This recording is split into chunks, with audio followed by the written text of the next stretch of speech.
I think it unveils an unholy mess, really. The palace have said they hope it gives context to the renting out of royal properties and royal finances, but I don't think it does, and I don't think it explains it at all. What we have learned is that Andrew was, under the terms of his lease, allowed to sublet 3 properties on his vast estate, his 30-room mansion and the surrounding area at Royal Lodge. Now, he paid virtually nothing, a peppercorn rent, for living at Royal Lodge, and yet he was allowed to sublet.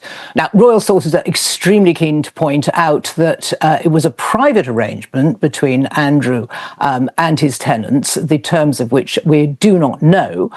It was allowed, but we don't know how much rent was paid. Apparently, staff and retired staff lived there, and the rent was, quote, for running costs and maintenance of the properties. Well, if that's the case, and if the palace want to be clear about it, well, then let's hear it. Let's hear the figures. How much was spent on the running costs? How much was the rent? Was there any surplus? And if so, why was Andrew allowed to keep it? And what did he do with it? Jenny, this is so interesting now, isn't it? Because you and I have spoken over the past few years, and we've seen sort of more and more coming out, the royal family trying to be more open with stuff, of course, from don't complain, don't explain. We're now in this world where, you know, someone like you, who's former royal correspondent, is now demanding for more information from them. Why are we at this point? What do you make of this point? And will they listen?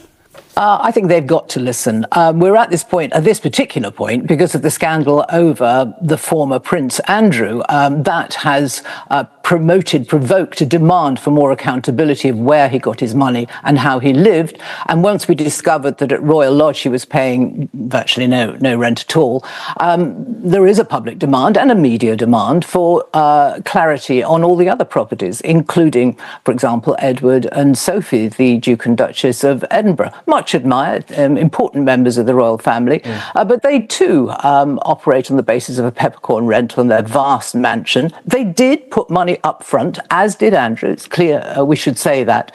But they also rented out part of their property until a few years ago.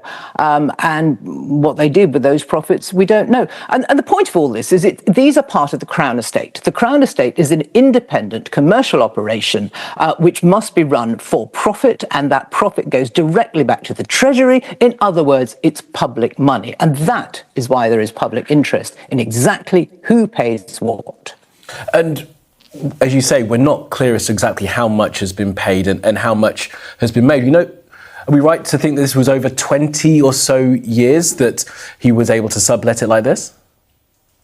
Yes, he was. And I think that when this comes to the Public Accounts Committee, because this report from the National Audit Office will form the basis of the debate and discussion of the Public Accounts Committee, which is coming up very shortly, I think there will be demands to know a great deal more about exactly what has happened here. And not only with Andrew, but with Beatrice and Eugenie, not working members of the royal family, but live in parts of 2 royal palaces, part-time, apparently rent-free as well. Now, that money is paid by the king.